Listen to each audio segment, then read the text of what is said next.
Hi everyone. Thank you for joining us for this webinar, Designer Design Tips for Sales-Successful Island Exhibits. I'm very excited about this session. This is a topic that rarely, if ever, discussed between sales and design, and often is a source of friction and frustration. We have a terrific panel of designers, each with their own perspective on how to make the collaboration process, well, more collaborative, smoother, and more successful for you and your client. I'm Mel White, the VP of Marketing and Business Development at Classic Exhibits. I'll be your wizard behind the curtain pulling the levers.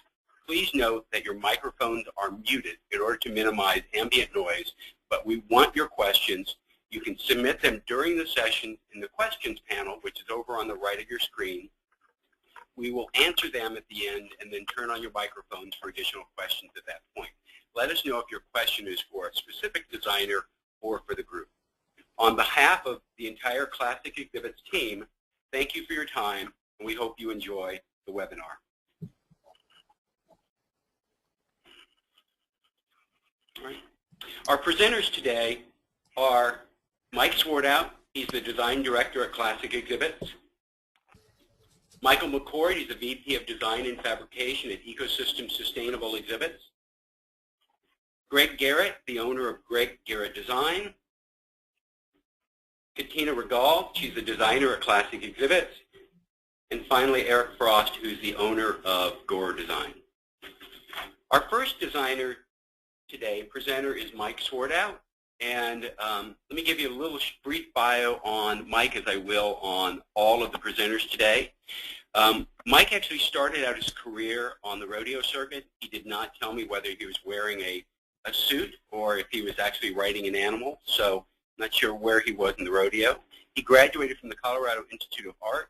He has extensive experience in manufacturing environments, lending business insight to the design process and customer service. He's married, a father and a grandfather. He's won a Gold Addy, Bronze Addy, and numerous Best of Show awards, and he's been at Classic Exhibits for over 12 years. So let me turn the keyboard and mouse over to Mike. Well, as Mel mentioned, I've been here 12 years, and I've watched the portables industry design and build capabilities move basically from rectangles or S to some truly stunning three-dimensional displays. My approach today in my presentation was just to show you some of the building blocks that we have available as designers and what we do to put them together. It's an exciting time to be a designer in this industry because gone are the days where they would drag you out in the parking lot and shoot you at dawn for designing a tapered panel. So that's a good thing. So the first building block that we have that everyone's familiar with that's in our toolbox is the pop-up, which has the advantages of being a very inexpensive solution for those stingy budgets that come through. Actually has a disadvantage in that it's kind of viewed as coming from the wrong side of the tracks. I'll show you how we've incorporated pop-up systems into an island situation. The next is a fabric system, and I'm showing 10 by 10s to start out with just because it's much more simple.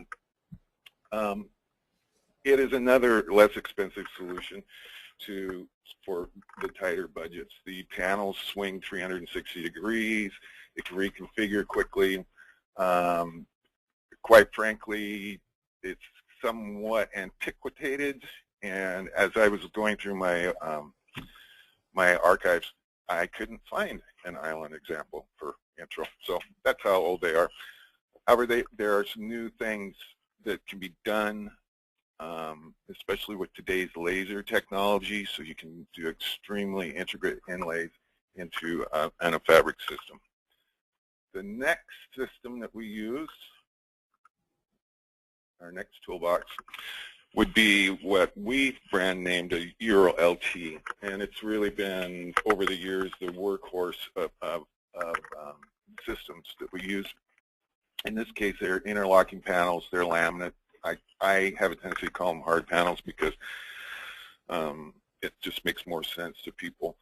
You'll find this system mixed with extrusion system quite frequently. Then there's the extrusion system with fabric. kind of become the all-encompassing design palette.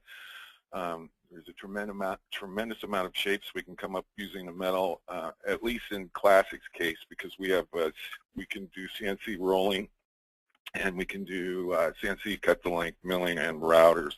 So really, this system is endless possibilities. The next would be the pillowcase system over lightweight aluminum frame. It's kind of tricked because of our forming capabilities. We can make interesting shapes that may follow the branding, the client's branding closer. In this case, this example, the client's branding is very round, and Katina did this one. And as you can see, the system mimics itself well to the shape of the bug. The next system is the SEG, or silicone edge graphic. It's probably the newest kind, and it allows, in island configurations, it allows a real in-your-face graphic with less metal intrusion. It's its own, depending on the graphics, it's its own unique look. So here is an island, actually it was a peninsula that we recently did using pop-ups.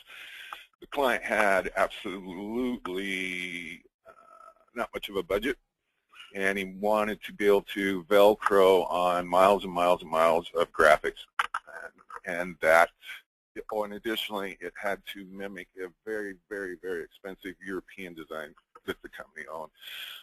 So this is what we came up with, a pop-up solution.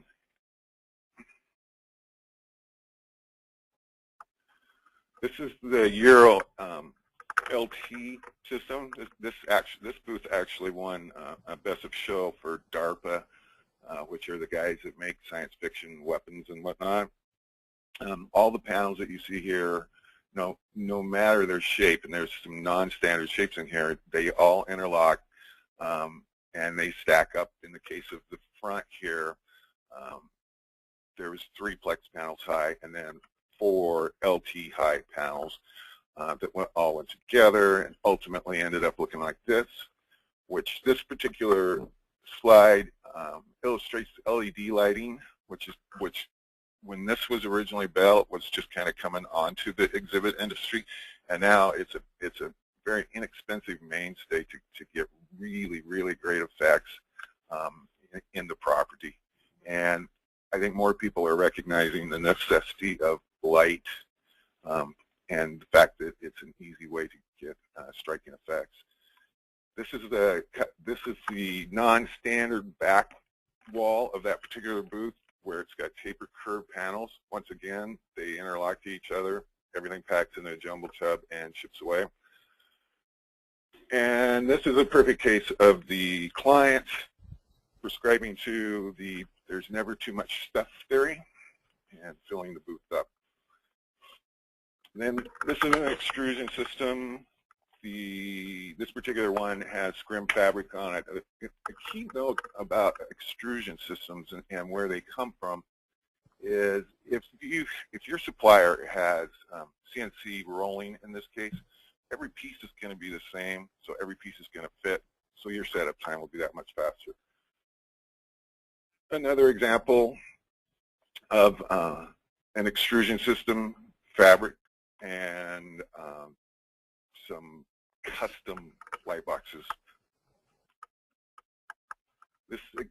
This system also is extrusion with metal infills, perforated metal infills. There's storage inside. The client wanted their monitors extremely high. This was an Aero overhead, and this is an older booth and it's still in use, so it's been long-lived. And then this one is a mix of SEG in the corners, Euro LT, and Aero overhead, and then of course the extrusion system. So these are just some of the building blocks that we as designers here have available to us, and as you can see, they're very versatile and can not only be visually exciting but very functional. That's it. Thanks and have a great day. Oh, excuse me. Oh, It's okay, Mike. thanks, Mel. All right. Thank you very much, Mike. Thank you. Our next presenter is Michael McCord, and Mike sent me a very brief intro, but a very entertaining one. Michael McCord has been leading the design, fabrication, and ecosystem sustainable exhibits for 5 years, and he's boasting that none of his designs have fallen over or caught on fire. Congratulations, Mike. Michael, you now have control of the mouse. Okay, great. Great. Okay. Well, hi, everybody. Yeah, I just wanted to go over a couple different ways we can look at the islands in that consideration. A lot of the stuff that Mike was discussing as far as capabilities, of course, we share a lot of that manufacturing capability with Classic. As far as approaching the design, I wanted to give you guys an example of how in the world we come up with something. And how we discover what the client needs and then integrate that in there. This is an example of actually using something that's been pre-existing. This is a kit that we have online. One of the big things that ecosystems as well as Classic exhibits use is the design search method, so we have a multitude of different ideas out there. One thing that we really get excited about here and that I get excited about is I definitely enjoy doing stuff from the ground up. But one thing that's really fun too is if a client finds something on that design search that they like, we like to take it a step further and kind of just bump it up and make it more pertaining to their brand and to their messaging and to their needs. And in this case, this is a 20 by 20, actually shown in a 20 by 30 footprint that they started off with, and we added quite a few things. We started off with just the base, but then we added actually up in the tower. On the concave side, we're actually put an LED sign that's backlit just to bring more recognition to their logo. We also added in this curved extrusion beam with some pendant lighting. There's a seating area in there as well. And the thing that's nice about this exhibit is it makes a big stance. It has a nice big footprint, but it doesn't actually take a lot of time to set up. It makes a big impact, but it doesn't have a lot of time to set up. And so I would say the key points, at least for me, in looking at building an island through a relationship with the distributor and or the client, the keys to me is to get everybody involved. I like to get as much information as I can, either what they're used to, or what they've done before, or what they don't like, and then be able to work off of that. And if they have found something online that they like, to move in that direction. With this case here, the client kind of came with mainly just wanting an island, didn't really care too much about inlines right at first, but then as the discussion grew, they did want more opportunity for this build and for this space. And so this actual 20 by 20 also breaks down into a 10 by 10 and 10 by 20. This is actually an actual photo of the finished booth here with all the additional kind of upgrades, I guess you could call it, put on there. And then on the this next slide here, this is where it breaks down. These are the two conversions that it breaks down. It's not branded for that, but they also break down into 10 by 10 and 10 by 20. So I guess for me, I just wanted to really touch on looking at it from the beginning of really getting in with the customer, talking about what they have or what they used to have, and what direction they want to go in. As far as functionability, I really kind of take in consideration extrusion, the hard panels, all those type of customizations that you can go above and beyond, and really just look at the brand holistically to make sure that I'm meeting that.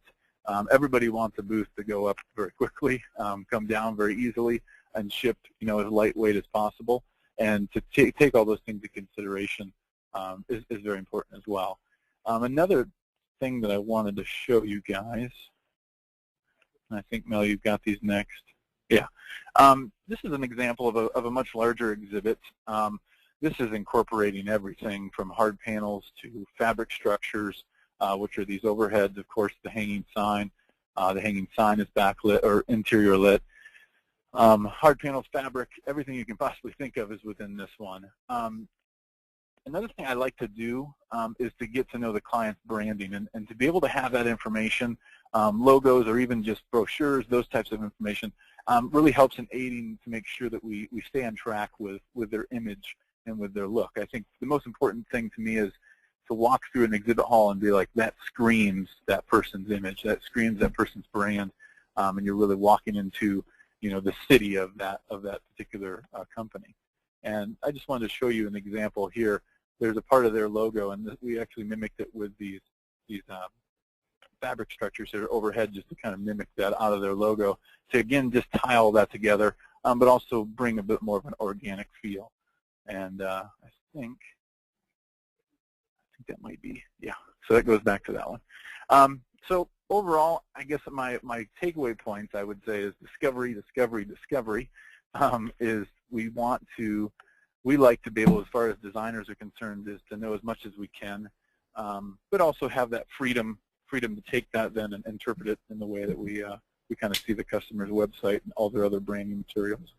So I hope that helps, and good night and good luck. Thank you very much, Michael. We appreciate it. Our next presenter is Greg Garrett.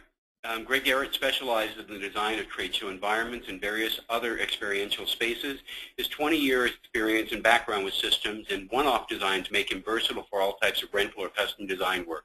Former and present clients as the lead designer include Spec, Cisco Systems, NVIDIA, White Sierra, Trend Micro, Planner, Sharp, Polycom, Dave Pharma, and Micron. Greg also produces designs for a group that builds live television newsroom studios worldwide, soon to include parts of Asia and Europe. And Greg resides in Vancouver, Washington. And Greg, let me turn the keyboard over. Oh, Greg, let me turn it over to you. And you have control of the mouse, Greg. Oh, good. Thanks, Mel. My focus is a little bit different than the others, maybe. Yeah, I've been at it kind of a long time here, and I've found a few things work and a few things don't work as well. But the one thing I've noticed more than anything else is that you can use just about anything to sell a design, given that it's an island or an inline or a peninsula or anything.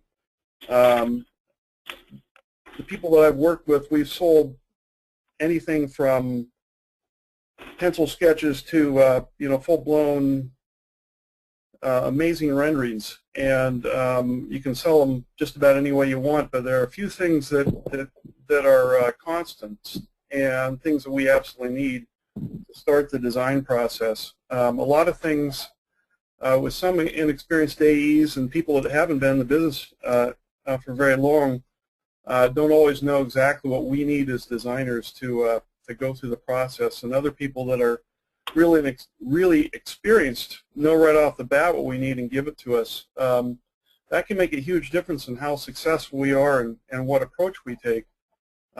Certain things that we need to have in order to get the design going, we have booth requirements, and without those booth requirements, we end up filling in all the spaces, especially if we don't have real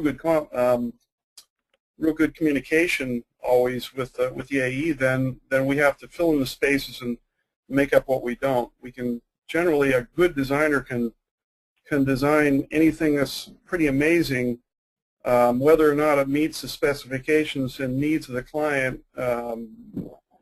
That's neither here nor there sometimes if we don't get all the information. If we have all the information, we have no excuses. What I'm going to show you here, let's see if I know how this works. How do I actually get, oh, there we go. Okay. First couple of slides are an example of how we work with what I call rough sketches now. In the old days, they were with pencil or pen or markers or whatever, but now we do everything mostly by computer. If we can at all, stick with that, we do. I still do sketches from time to time, but most of the things I do are with the computer. And because of that, we've found programs that can shove out designs pretty quickly, as many as 2 or 3 concepts, rough concepts like this a day. For Spec, this is a good example of a process that went well a couple of years ago, and we've done designs for them a couple of years in a row now. They needed a departure from what they were doing, and one of the concepts was to utilize the overhead space and I did basically 7 designs for them in a couple of days, and then we had a get-together conference call, and then I refined a couple more, and then this, I don't know if there are a couple here or just one. Yeah, just the final concept. So there were 9 concepts. This was the 9th, and all within a couple of days. The design sold with this set of drawings. There were 3 in all of these types, and then there were about 4 or 5 control drawings and different views. And the client bought off on it, and they were really excited.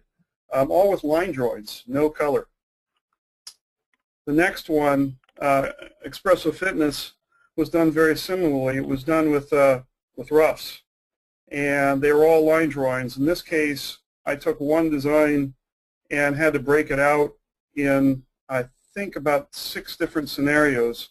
So different sizes, 30 by 50, I think it was a 40 by 50, 20 by 20, there was a 10 by 10, 10 by, every scenario possible. And they had to have that within a couple of days.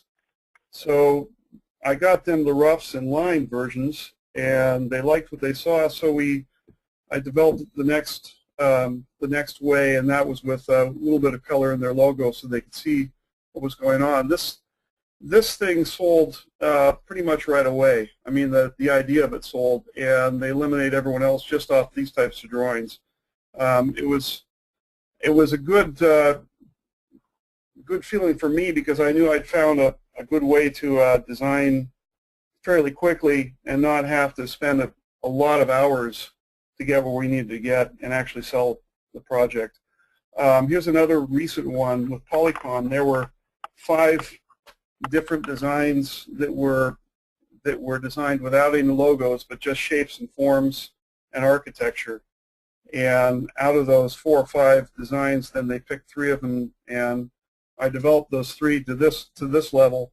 And again, they bought off on the project and eliminated everyone else just off these types of renderings. They weren't high tech. They told them exactly what they needed to know and allowed them to move to the next step. Same with the next couple, Cool Sculpting, Zeltec. They were an existing client, but they needed to shop around design and manufacturing, and I did some roughs in this formation and a few different views. And again, the set of drawings pretty much told them what they needed to know. They bought it and moved on. They eliminated everyone else. It keeps the process moving, allows the clients to easily see what they need to see and make their decisions fairly quickly. Untitled Foods was the same. In fact, the first few renderings were line drawings, the first few concepts. I got into color and I added some lights, but I'm talking about nuts and bolts here. I mean, you know, what do you really present to the clients? Do you present flashy renderings, or do you supply line drawings? I'm finding that you really have to have a good feel for who the client is and what their needs are, and go from there. And that means that you really have to interview them. The AE or salesperson has to really do a pretty good job of interviewing the potential client before it ever gets to the designer. This one actually sold off this rendering and a set of about 3 others. Never did go to the final beautiful rendering phase. There are a couple more here, same types of examples. The next one, my mouse is a little bit sensitive, so you'll have to bear with me here. Proximex was done with 2 designs, and one of them was a line drawing that led to this one, and they bought this one without ever going to the flashy renderings. It worked out real well, and it led to two other booths, a 20 by 20 and a European booth, all with roughs. Next one, see if I can get this wheel to move. All right, come on, move. CoreLogic. CoreLogic did the same thing. Again, they bought it with line drawings and just a little bit of color. Now, this was not the very final, but it was probably 3 or 4 before the final. And then I finally did a color rendering with their graphics in it because that's what they needed to see. Next booth, next couple of booths. Again, my mouse is kind of fast here, so excuse me. Terra Recon went through about 4 different designs in about 3 different weeks, and this is an example of the type client that absolutely had to see all the bells and whistles and everything developed and rendered to the nth degree. And they bought off on the concept. It did not get built by the company that I designed it for, but it was built by somebody else, primarily because of cost. But they bought the design, and they eliminated 2 other competitors, which were rather large design companies. This is a good example of how far I have to go sometimes. Again, spec, this was the final color set up before we did the final designs, but they had bought it in line drawing form, so this was really a formalization of the look and feel that they wanted. We got to, there are a couple other examples here I have. I'm afraid I'm not meaning to skip over these, but the mouse again is doing me a disservice. Sorry. Cirrus, a booth in Beijing, and we really had one shot at it, so the renderings had to do it all, and designed in about 3 or 4 days with back and forth with the exhibit house until we presented it. And then it changed from here, but this is the one that got the design over a couple of large houses that it had been working with Cirrus. Same with Proximex booth.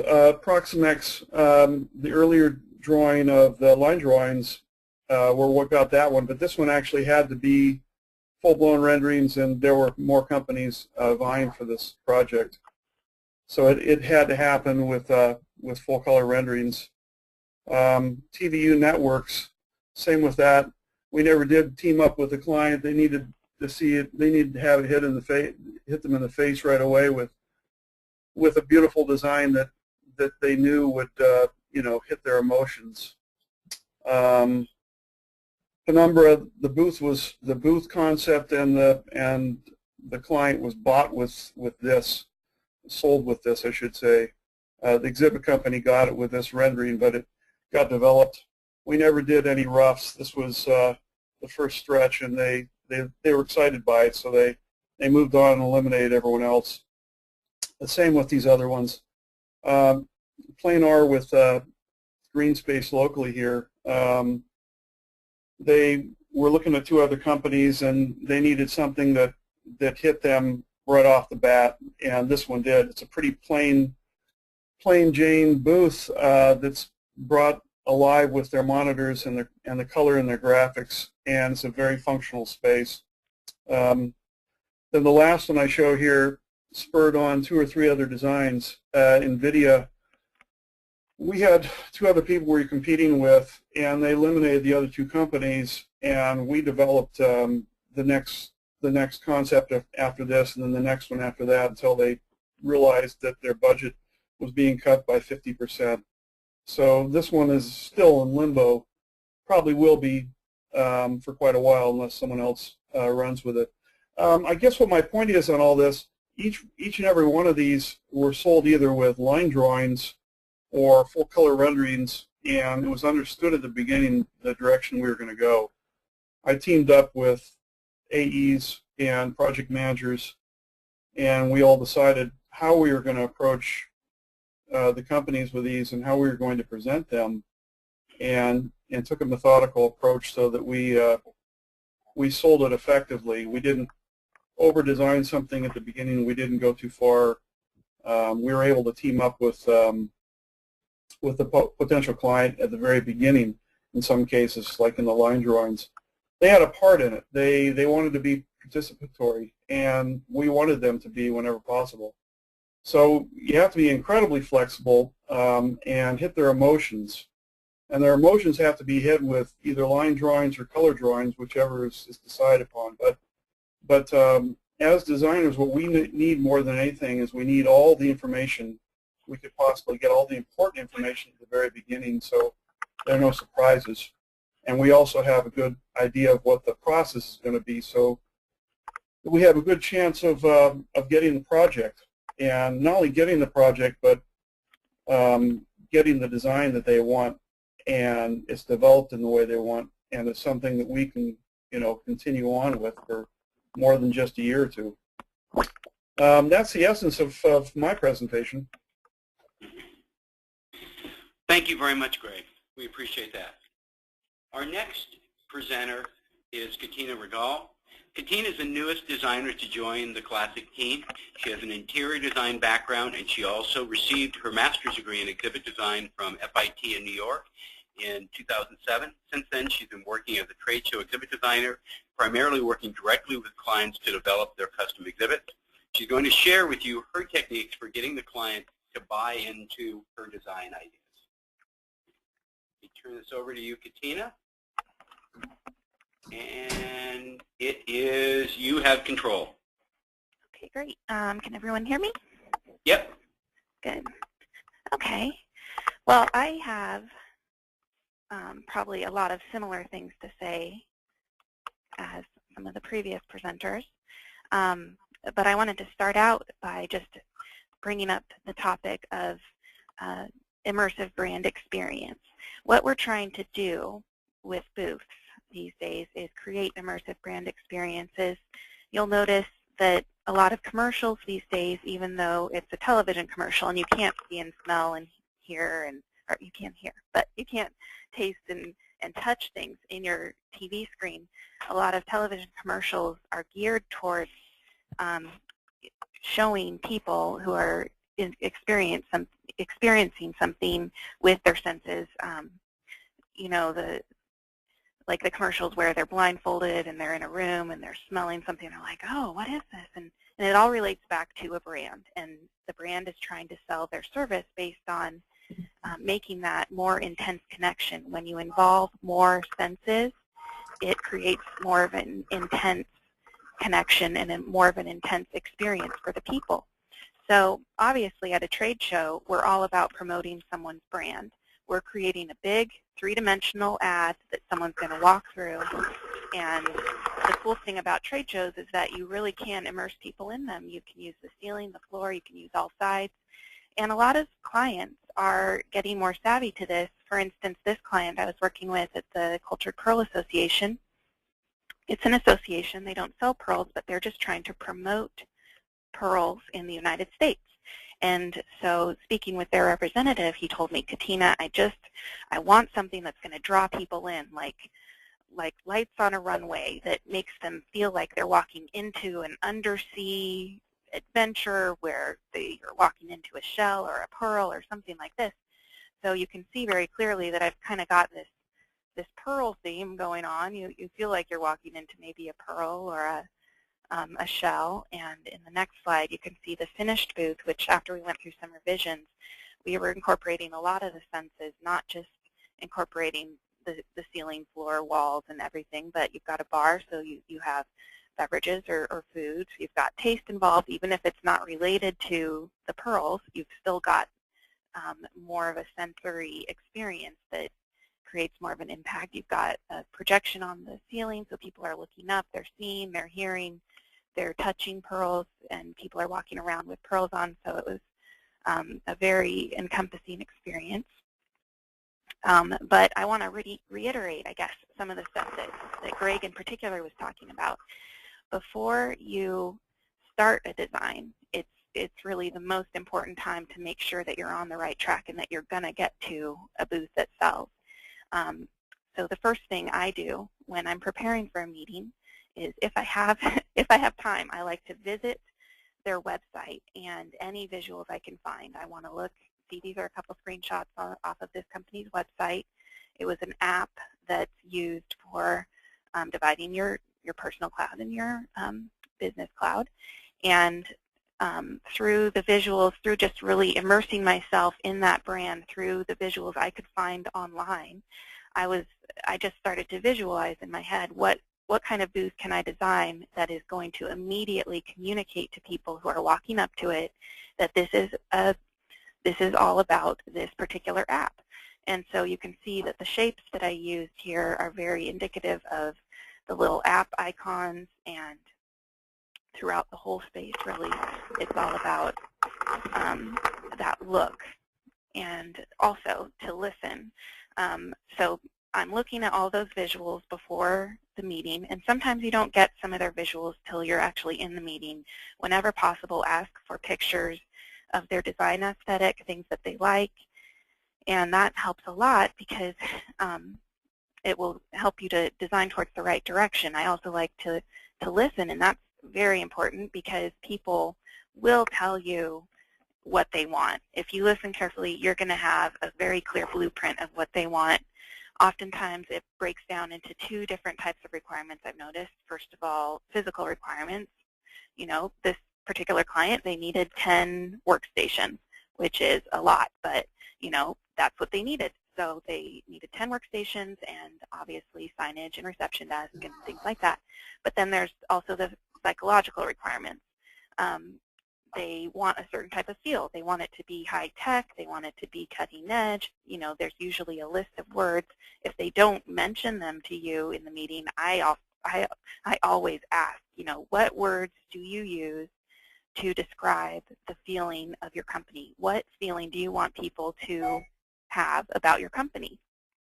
And so because of that combination, it really helped me to design something that not only fit their physical requirements and had all the workstations they needed, but it also had the look and feel. And without those two key important pieces of information in the beginning, I would not have been able to come up with the design that they liked so well, and we ended up building it for them, and they used it many times. We rented it to other people. It really was an effective design that ended up being a very good seller for them and also other clients. So after listening, hearing all their requirements, I begin to come up with a concept. Basically, you know, everyone is going to list as their psychological requirements a couple of things, like we want people to be drawn in. We want people to have a long-lasting, favorable impression of our company. But there are actually a lot of differences from company to company. You can't just take those requirements and then design the same booth for everyone. Obviously, every company is different, and they're going to have sort of unique things about their company that you want to think about when you start the design. So what I do is, as we meet, I write everything that they mention, because even if it doesn't sound very important at the time, later I'm probably gonna need it. I'm probably gonna be like, wait, what did they say about that? And it's gonna end up being important. So I've got lists of things, and the type of things I list are gonna be, let's see here. I'm gonna list sometimes the colors that are important to that client, the shapes that maybe I see on their website or I see in the pictures that they've given me of things that they like. I'm going to write down sort of their psychological buzzwords, what they want people to feel. I'm going to make a list of materials. What type of materials would work well for showcasing this company? And then I look at their budget, and then I cross a bunch of those materials out, and whatever's left is what I'm going to probably start designing this booth with. So, but if I have lists of all those types of things, that I can reference those, and that really helps me as I'm developing the concept. For instance, you know, here I had some words that I came up with from this alcoholic company. They had just redone their website. It had a very minimal, monolithic, angular, stark, dramatic, sculptural, clean, and faceted look. The website was it was just a certain look, and so I came up with these words, and then I started sketching some ideas, and then obviously the final design came out with that look because I kept looking back to those requirements, and that is how I did that. Okay, so now after I've got all those kind of words, probably the first thing I do when I start visualizing it in my head is I'm thinking about the logo, because the logo is like someone's first name. You don't want to mess with their name. You don't want to call them the wrong name. You don't want to change the shape or the color or the font. You want to keep it exactly the way that they've designed it, because they put a lot of time into it. And think about, okay, if I'm walking through the show hall, how am I going to be approaching this booth? What am I going to see first? I want to see that logo. I want to see it up high. I want to see it in a way that enhances the shape and the color and the look. And also, you can see here that I even took the M, and it's sort of modified with my structure, but I turned that M into part of the structure. So there's no chance that anyone's going to leave this booth without knowing that this is the M Realty booth. This is all about that brand. And you can see in a completely different type of company with an outdoor apparel, they had a long horizontal logo, and I was like, okay, how can I get their long horizontal logo up there really high with, you know, and I have to use the shape, and I want to give that look of the outdoor lodgy look, or, you know, so kind of another example, something to keep in mind when you're starting your concept. So everyone's going to come to the show, and they're either trying to show some product or they're trying to show a service. This particular company, Gorilla Glass, they wanted their booth to look like an urban jungle. So I have brown powder-coated extrusions, and then they have all these different products. They had a kitchen-type scenario because they can apply their product in kitchens. They had cell phones, iPads, and LCD screens, and all these different things. So you can see I was trying to think, okay, how can I use the structure, again, to really make a memorable experience of interacting with these phones. They all have the Gorilla Glass on there. Okay, but using the structure and using it in a different way actually enhanced their experience, and it's different, so they're going to remember it better. And then, okay, so sometimes you don't have anything to work with. They have no budget, so you're stuck using maybe the only rental property you have that they can afford. Or maybe they just have no product, and you're like, well, you have no product to showcase, so it's just going to, you know, it's going to be fairly minimal. There's not going to be anything to show. Well, for instance, this is was a rental exhibit, and I just found the most dynamic graphic that I could on their entire website, and I just played it up to the best of its ability and added in some accessories, some little green pops of color, pops of light, and it ended up being such a visually dynamic booth that they really liked it, and sort of the rental structure faded into the background because the graphic was so strong, and that was what really sold that booth. Here, this client, it would have been just basically a white box looking structure, but they were selling linen, so I was able to add in things that mimic their product, and having the little glows, the little accents.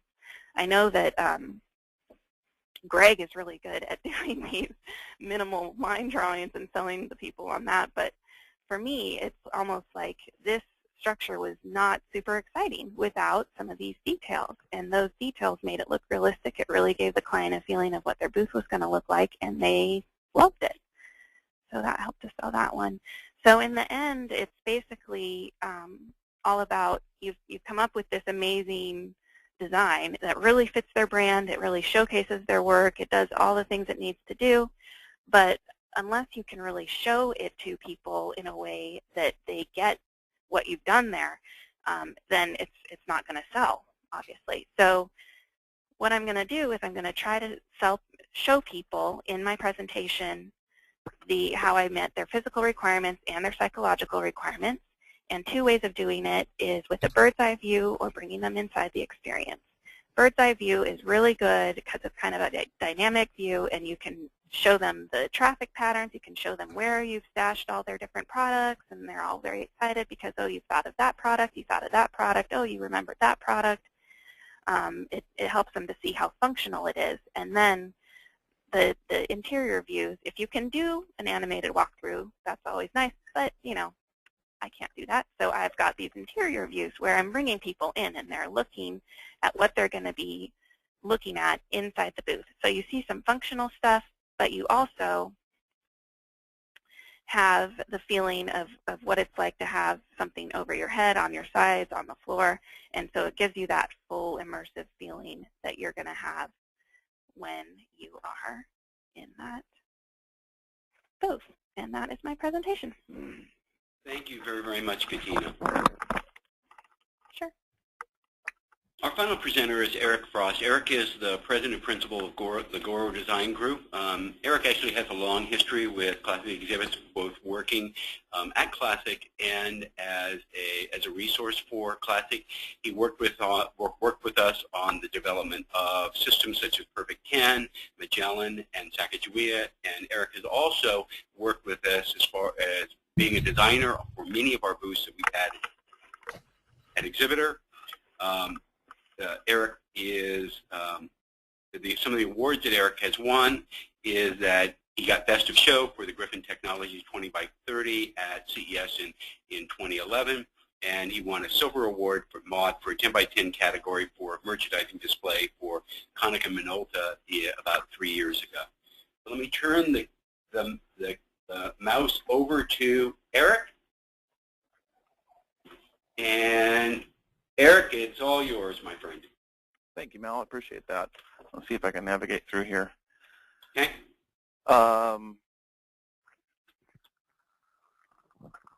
Give me a hint here on how to navigate to the next slide, if you would. I think all you have to do is hit the Enter key or Okay. the arrow key. Oh, really? Yep. So you don't really have to use the keyboard. So Okay. So if you simply just hit your arrow key. There we go.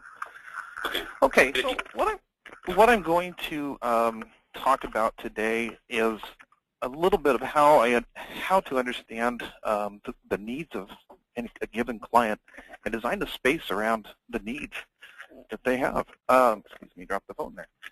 I think the first thing that I take into consideration is that every organization, no matter for-profit, non-profit, or what have you, needs to sell something to someone, and that is the ultimate goal of this exhibit, of any exhibit, is to bring people into the space, interact with them, have them interact with products and or services, and the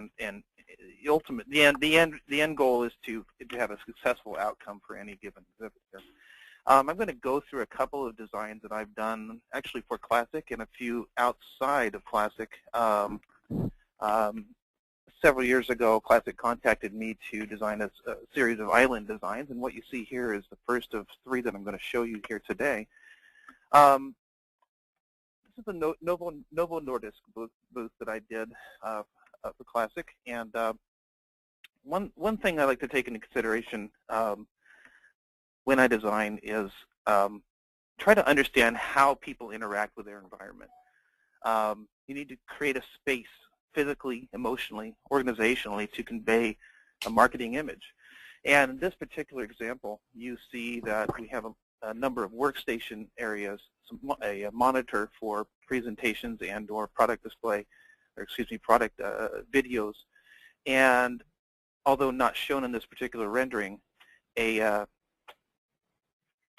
space for presentations and perhaps some seating areas for such presentations. Another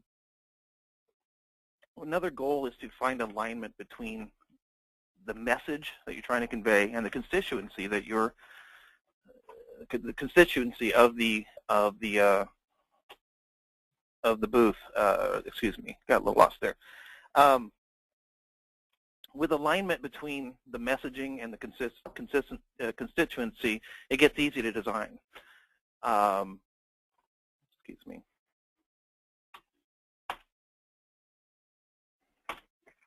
Mel, I'm having some trouble. Having some trouble here getting through. Okay. Let me just let me know when you want me to click forward. Okay, I'll do that.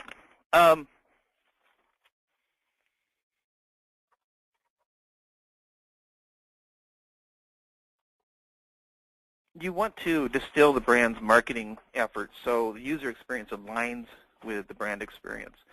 Now, the design of a given space is, go ahead, next, Mel. The design of a space is ordered by the desired use of the space.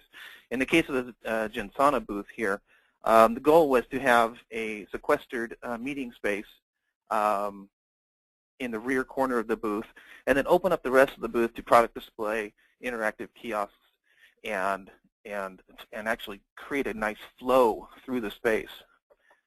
Next, please. Now you can create dwell spaces or active spaces simply by using different textures, materials, lightings, and barriers, if you will, or pathways through a given space here. You know, as humans, we don't even consciously recognize that we are responding to these sorts of cues, but they're in any given environment, day in, day out on the street, in your home, in a store. We respond to things that we don't consciously take into consideration, such as street signs, merge, yield, wayfinding in retail stores, kiosks in the middle of aisles or on end cap displays that kind of guide us in different channels through a space. The same thing can be done in an exhibit space here as well. Next, please. Go ahead, next, please. The third design that I did for Classic here is the Luminous 30 by 30 space, and this was somewhat.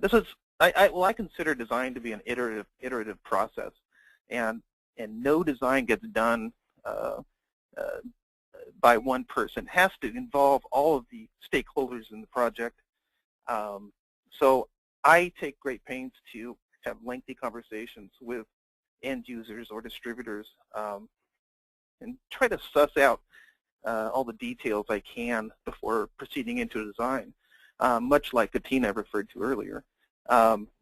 You want to, go ahead, next please, Mel. All right, I find it very useful to think about how to implement these ideas of moving people through space or guiding them channels through space by using all sorts of design cues, such as color-keyed carpets or pathways, cut carpet pathways through a space. Next, please. Go ahead, next, please. I'm going to switch over to a booth design that I had a lot of input on for this year's Classic Exhibitor booth at the Exhibitor Show in Las Vegas in March. Classic included me in a design process with Mike Swartout, trying to come up with a booth that really maximized the 20 by 30 space that was available, and without making it feel like too much of a closed-in box, extending to the perimeters of the floor space. So what we did here is create 4 separate areas for displaying the various 10-foot product lines that Classic offers, as well as, next please. Next slide, please, Mel. As well as, here's the finished booth at the show. As well as having an open and inviting interior where conversations with distributors and end users could take place, and with some modicum of privacy, if you will. The booth was actually very airy and open, in spite of it, the booth extending to the perimeter of the space. Next, please. Classic did a terrific job integrating the SEG graphics here. Silicon Edge graphics into the design, kind of create a really nice cap, if you will, to the exhibit and create and enhance the flow of the design. Next, please. This is a design that I did for Griffin a number of years ago, Griffin Technology, and this is actually another presentation using more or less the same design for that booth. And you can also see it in the upcoming slides. Next, please. There's the original Griffin booth. Next, please. Next, please. And here's a, go back one, please, Mel. Sorry about that. This particular layout was also repurposed for Classic Exhibitor booth in 2011. And some of you may have seen that at the show. Next, please. And finally, this is a booth that I did for a distributor on the East Coast within the last 6 months or so. They asked for a very dynamic 20 by 20 island space, and luckily the client's branding, or not luckily, but wonderfully, the client's branding is very bright, colorful, and active, if you will. Really lend itself to, in terms of playing off the stark white walls that they also wanted to incorporate.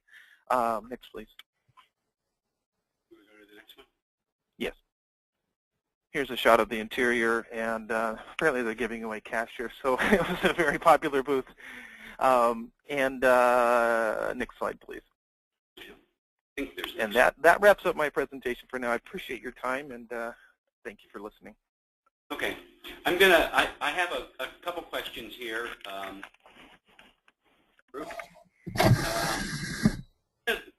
One of the questions is what software do each of you use? Do you primarily use? And let's kind of, if we can, kind of go in order, Mike. So if you don't mind starting, kind of talk about the software that you use, and we'll go through each of the designers. Our primary design package is 3D Studio Max, and that's virtually it. Obviously, we use the Adobe Creative Suites to get our textures and our graphics, but we've been designing, we've been designing in 3D Studios prior to my arrival, so that's 15 years.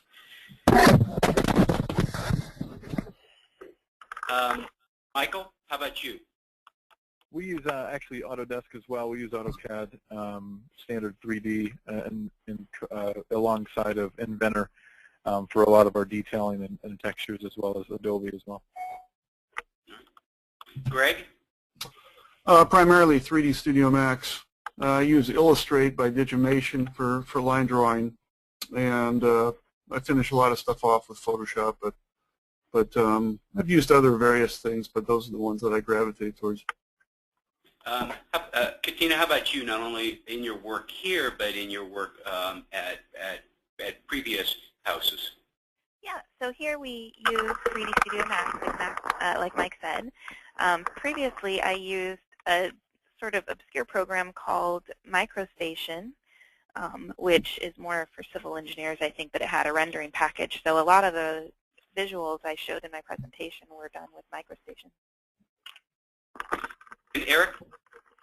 I'm a step out of bounds here a little bit. I primarily use Cinema 4D for modeling and rendering purposes. Also AutoCAD as well, and the Adobe Creative Suite, Photoshop, Illustrator for creating presentations and manipulating textures and images and so forth. I have one more question, then I'm going to open the audio up for everyone else. The other question, and we'll go in reverse order, so we'll start with you, Erik, is the question is, what do you see as the challenges when it comes to designing with rental stock, with rental inventory for clients? Well, that's a great question. I do a lot of work for the Classic Exhibits Rental Division, Exhibits Northwest. And it's a challenge. However, I found that there's always a way to customize or tailor or personalize a rental design to the marketing, to the brand image, if you will. And that can take the form of for example, taking a stock 10 by 10 back wall, adding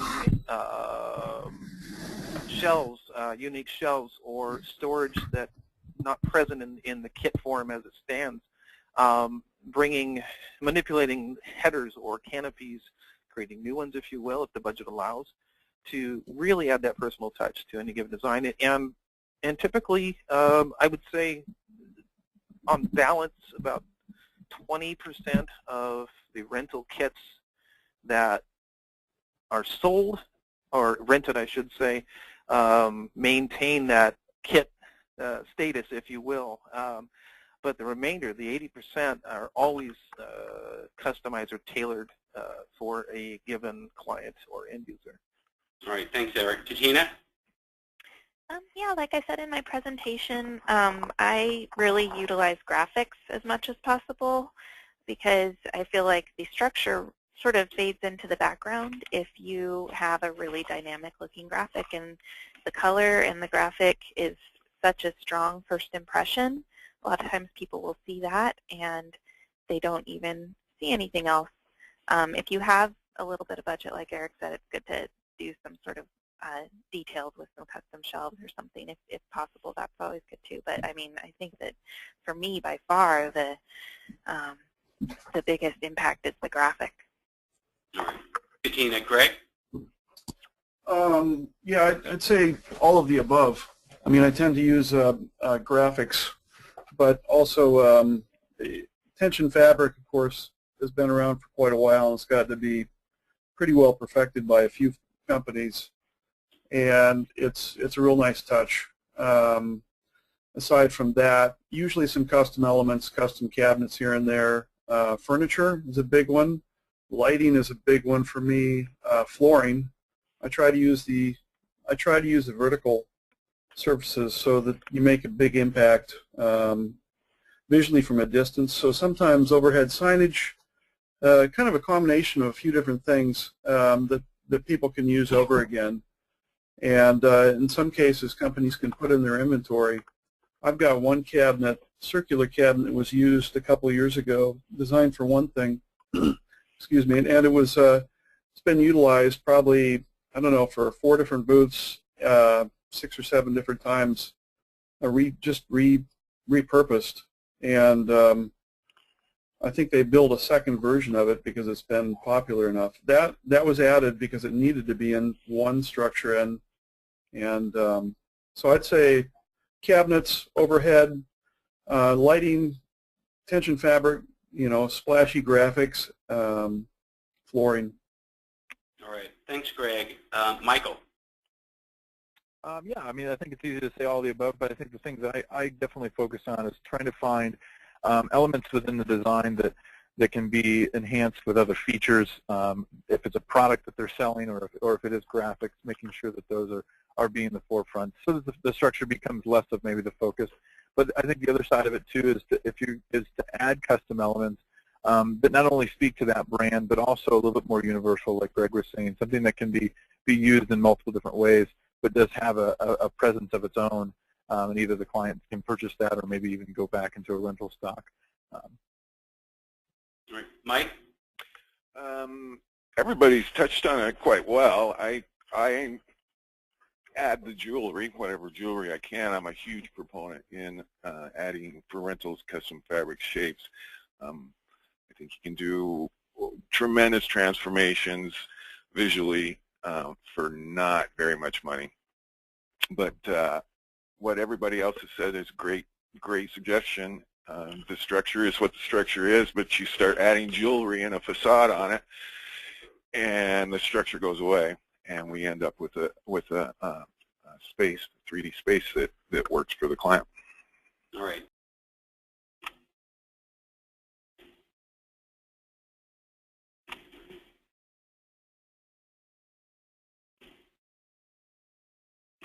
I'm not seeing anybody raise their hand. Let me look and see on the questions. Here. Here's another. Can you brand sketches and renderings with our logo instead of Classic's logo? That's obviously a question for the group, and Mike and Katina, if you would answer that. We do it on a regular basis. All you have to do is supply us with a Photoshop or an Illustrator file. We are not bashful whatsoever about branding, using your brand on our renderings. So the answer is yes, we can do that. Sherry, you had a question. I think hopefully I've unmuted you. What is your question?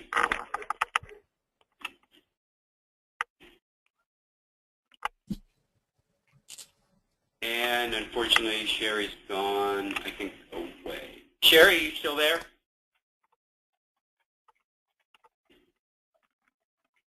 All right.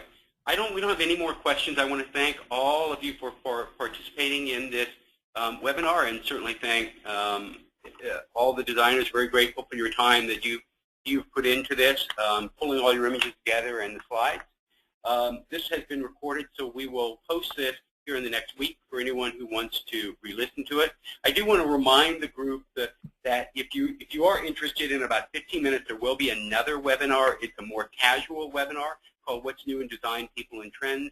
It will be Kevin, Reed, and myself. We have about 25 items that are related to things that we're seeing both in the industry and at Classic. I'm going to share some news. It's more of a kind of an audio, video newsletter for those who are interested.